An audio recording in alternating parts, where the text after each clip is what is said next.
Salve nação, saudações! Hoje tem Flamengo e Botafogo da Paraíba, jogo da volta da terceira fase da Copa do Brasil. O Flamengo venceu o primeiro jogo por 1-0 com gol de Joshua e hoje o Flamengo entra em campo às 9h30 da noite. Vou trazer aqui para vocês tudo sobre esse jogo, tá? Além desse corte aqui da ESPN Brasil, vou trazer as prováveis escalações, arbitragem, desfalques, tudo mesmo.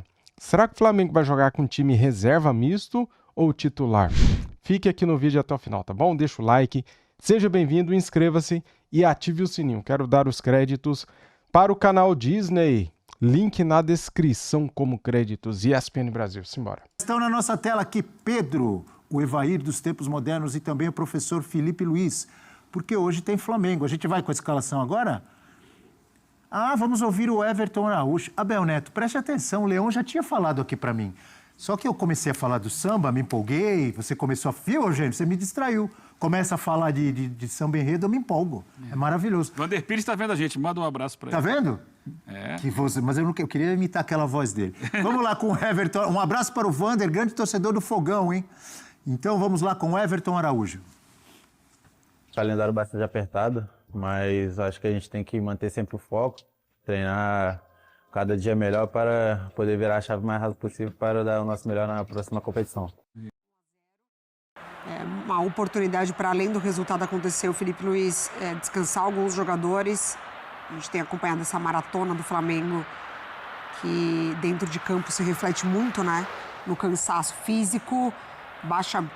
Quando isso acontece, baixa, inclusive, ali a concentração nas partidas. Então, o Flamengo do Felipe Luiz, que precisa de muita energia para acontecer, acho que tem muita capacidade de conquistar o resultado. Com esse time mesmo que a gente viu em campo. Quem sabe a oportunidade para o Pedro voltar a marcar dentro de um Flamengo tão mexido acaba sendo uma das principais referências da equipe. Mas o Flamengo tem essa vantagem de permanecer forte, rodando o elenco e conquistar a classificação. Jogo da ida, que foi no Maranhão, né? No Botafogo da Paraíba, mas que mandou o jogo lá no Maranhão. Professor Celso, pode jogar Wesley, pode jogar Varela, muda o quê, professor? O Wesley é aquele apoio que a gente conhece, mas me chamou mais a atenção no campinho a presença do Gerson. É um entendimento do Felipe Luiz de que alguém precisa pensar mais o jogo, né? Que foi o que faltou na última partida contra o Botafogo. Também dividir a responsabilidade com o Matheus França, né? Se não ficar só na conta do menino. Me lembra aqui, viu, professor? Nosso editor-chefe, o Leão, me lembra que o Wesley está suspenso no Campeonato Brasileiro. Domingo tem Palmeiras e Flamengo. Então, como ele não joga domingo, é provável que ele jogue hoje, né? Aí vai na conta da dosagem, né? Da dosagem de energias. Quando você tem um jogador que não pode atuar em um campeonato, você aproveita e coloca no outro. Não seria um jogo para o Wesley, né? Seria um jogo para guardar o Wesley, mas já que ele não pode jogar. Olha só essa sequência, né? Porque é isso no final da semana que vem que para, né? Para o futebol, porque aí vem o Mundial de Clubes. Mas o Flamengo tem hoje um jogo que é decisivo, vale vaga na Copa do Brasil. Mas é um adversário, teoricamente, mais fraco. Teórica não, mais fraco, em que o Flamengo já venceu a primeira partida. Então você pode hoje poupar, aproveitar para poupar. É hoje. Porque no final de semana é Palmeiras, confronto direto no Campeonato Brasileiro, primeiro e segundo lugar. Ele tem que tentar tirar essa vantagem de 4 pontos que o Palmeiras conseguiu construir. Jogo dificílimo. Pode abrir 7. Pode abrir 7. Na outra semana, é um jogo que ele tem obrigação de ganhar para seguir na Libertadores. Jogo com o Tátira. Com o Tátira é tranquilo, tranquilo. gente. Você Deveria pode achar ser. que é tranquilo. Tranquilo. Pode pôr a reserveira que ganha. Tem que ganhar o jogo, não pode brincar. Eu já tenho palpite. Tem que ganhar o jogo. É de 3 para cima? Ou é exatamente de 3? Não, a cara do Eugênio fica bravo. Não é isso. Eu acho que o Flamengo tem tudo para ganhar e ganhar bem. Essa é a Mas não intenção. pode acessar. O grande erro do futebol brasileiro é entrar na Libertadores. Esse aí já ganhou, tá fácil, tá na conta. Aí É chega por lá, isso que se pimba. complica. Foi pensando assim que se vê O nessa Central Córdoba foi, vamos lá pra ganhar, pra ganhar. Não, peraí. Aí perdeu no Maracanã. Central Córdoba é o time argentino, amigo. Mas é desconhecido. Argentina, Mas é campeã do desconhecido. Eu mundo. nunca tinha ouvido falar. Isso aí é pra passar por cima, vamos ganhar fácil. Seriedade. O Flamengo precisa ganhar. Se tiver que fazer 2, 3, 4, 5, 6, faz o que tiver que fazer contra o Tátira. Não pode correr risco no jogo. Perfeito. eu cortei o seu raciocínio, que você ia falar que são 3 decisões e... Não, depois tem mais um jogo de Campeonato Brasileiro, mas aí, assim, claro, é importante ganhar e tudo, mas eu acho que especialmente esses 3 agora, sendo o jogo de hoje, teoricamente o mais fácil, então que ele pode poupar um pouco mais. O mais complicado, teoricamente, porque todos são decisivos e não pode tropeçar. O mais complicado é contra o Palmeiras, Claro. né? O mais complicado é o Palmeiras, mas eu acho que o mais importante é o Tati. Isso sim. Não com certeza. pode tropeçar com o Tati. Ele encerra com Fortaleza e Sport antes de ir para o Mundial. Ainda tem 2 jogos depois do Tátira, antes de ir para o Mundial, Fortaleza e Sport. Né? Meu Deus do céu, a gente está falando de acabar no fim da semana que vem e estamos enfiando aí 5 jogos, é isso? É isso, 5? Não, ainda tem a outra semana, né? Segunda semana de junho. Tá, mas é muito... É isso. É uma maratona mesmo, né? É uma loucura. É por isso que a nossa Gláucia Santiago, indignada, fez o vídeo do ano ontem, dizendo que tem futebol na segunda, na terça, na quarta, na quinta, na sexta. É isso. E o Flamengo ainda tem time para isso. Você viu que a gente E não colocou... é um jogo por dia não, prof. São vários por hoje dia. são 6, né, de Copa do Pois Brasil. tem jogos todo Só dia. de Copa do Brasil. E ainda o Flamengo é um privilegiado nesse sentido, que a gente colocou um campinho aqui de um Flamengo misto com muito nome bom. A maioria dos times não tem essa possibilidade, né? O Flamengo ainda tem essa possibilidade, ainda que muitas vezes também no limite. O que se machuca jogador do Flamengo, torcedor do Flamengo fica assustado esperando acabar os 90 minutos, não só para o time não tomar gol e fazer, Ninguém se machuca. como não vê ninguém com aquela mãozinha no meio da transmissão, de repente aparece alguém com a mão na posterior. Ou na posterior ou assim, né? Mas isso ou faz sinal de isso nos substituição. últimos anos, né? Desde Renato Gaúcho já era vítima Renato disso. Gaúcho, desde o Rogério Ceni no comando, o Flamengo vem sofrendo. Porque ele está, por ter esse grande investimento, grandes elencos nos últimos anos, ele está sempre disputando todas as competições e indo longe em todas. É isso.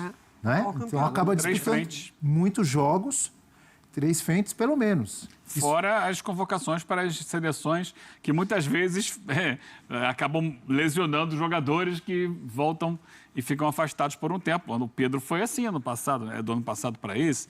Quantas vezes já não aconteceu com o próprio Arrascaeta e outros Isso desde o jogadores. tempo do Guerreiro. O Isso. Peru levava o Guerreiro, nunca devolvia o Guerreiro direito. Né? Mas é o preço que você paga, é até injusto, né? Porque você é punido pela sua competência. O Flamengo não disputa só 3 frentes. O Flamengo disputa 3 frentes com a responsabilidade de ganhar em todas elas. Então é um desgaste físico e psicológico muito grande. Né?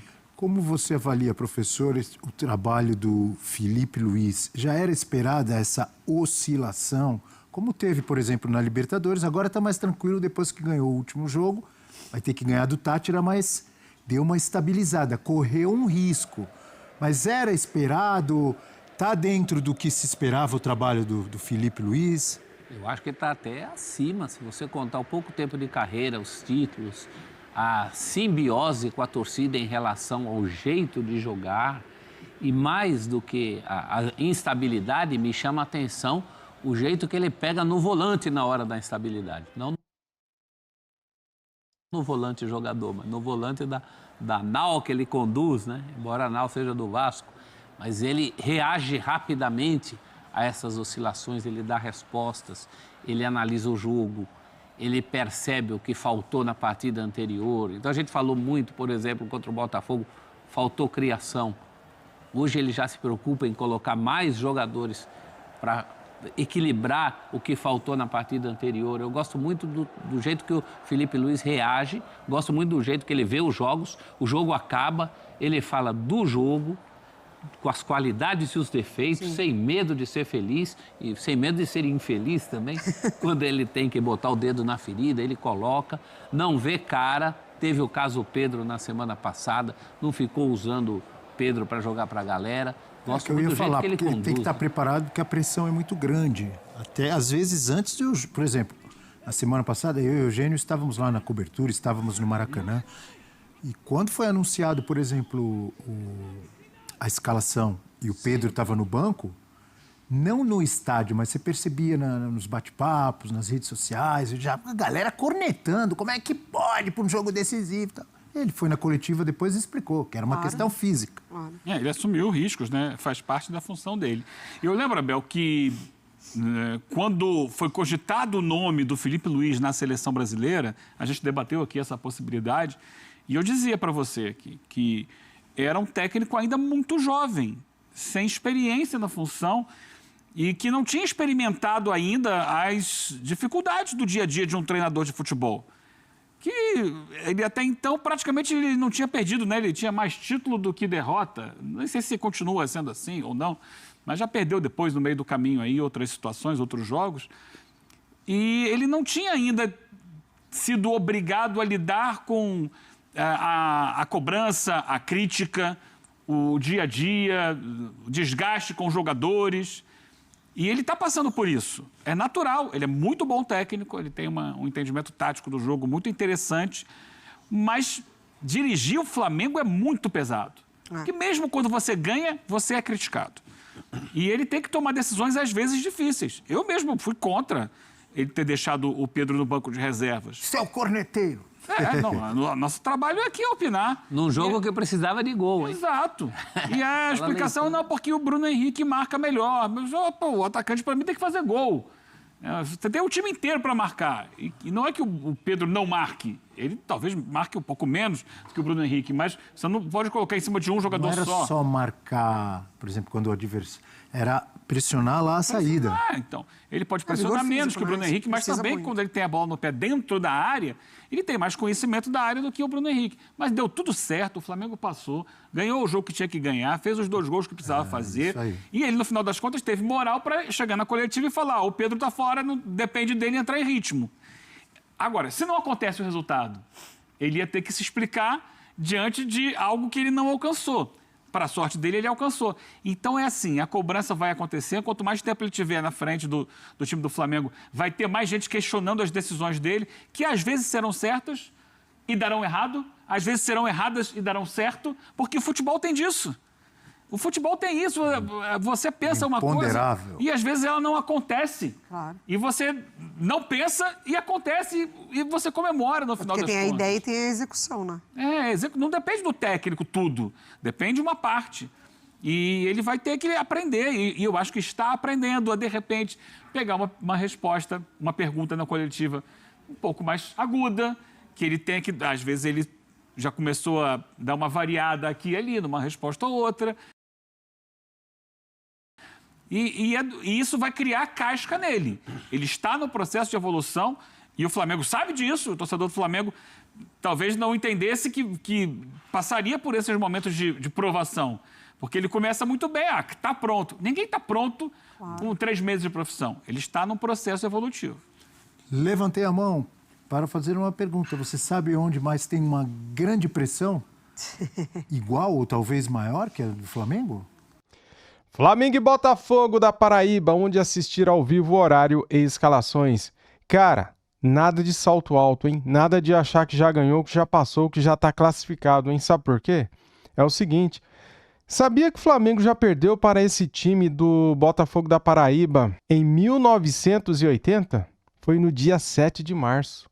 E sabe quem que estava em campo? O Esquadrão.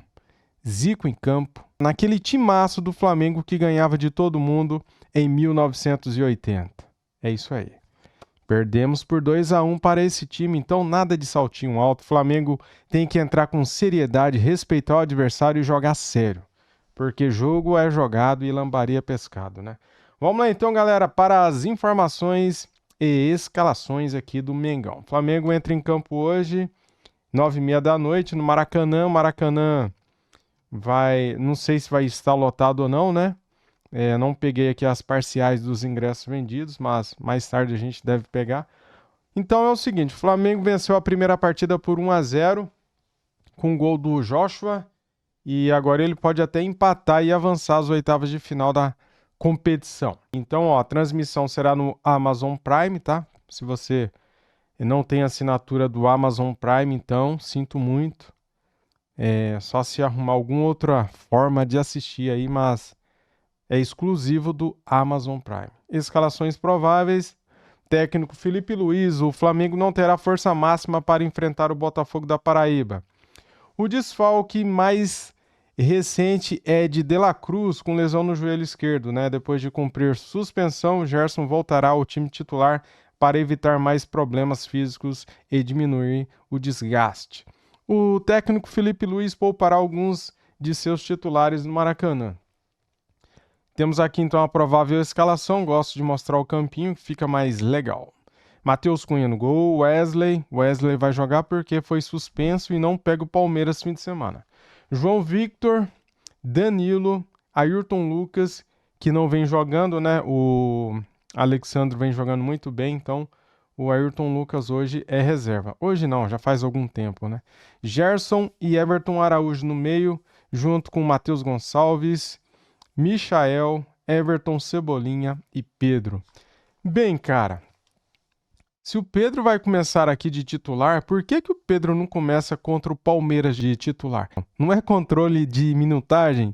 Que controle é esse? Joga contra o Botafogo da Paraíba e não joga daí contra o Palmeiras? Se vai jogar hoje, tem que jogar domingo também, porque o jogo mais importante é o de domingo, contra o Palmeiras. Briga pela liderança, né, galera? Mesmo se ganhar, a gente fica um ponto atrás ainda. Então, essas coisas que eu não entendo. Tá bom, isso daqui não é cravado, não é verídico, né? É uma provável escalação. Pode ser que ele entre, pode ser que ele entre no segundo tempo, pode ser que ele seja, assim, titular contra o Palmeiras no fim de semana e daí cala a boca de todo mundo, né? Mas é isso. São essas coisinhas assim que a gente fica se perguntando por que isso aqui é assim, por que aquilo ali é daquele jeito, né? Desfalques: Vinha, De La Cruz, Plata, Alan e Pulgar. Ninguém pendurado, né? Lógico, ninguém tá pendurado, só teve um jogo até aqui. Botafogo da Paraíba, do técnico Márcio Fernandes. A provável escalação do Botafogo tá aqui na tela, com Michael, Lucas Lopes, Wendel Lomar, Renier, Evandro, Gama, Thalisson, Guilherme Santos, Silvinho, Rodrigo Alves e Denilson. O Dourado não tá aqui, né? O Henrique Dourado. Desfalques: Sid Clay, coxa direita, nenhum pendurado. Arbitragem: o árbitro Lucas Paulo Torezin. Árbitro assistente 1 é o Bruno Bosquilha. Árbitro assistente 2, Victor Hugo Imazo, né? Dos Santos. Quarto árbitro, Alexandre Vargas Tavares de Jesus. E o VAR é o Caio Max Augusto Vieira de Goiás. Tá, então, tudo que você precisa saber, né, sobre Flamengo e Botafogo da Paraíba. Deixa o like para ajudar, para fortalecer, se inscreva aqui no canal e ative o sininho. Tamo junto, saudações rubro-negras. Fui!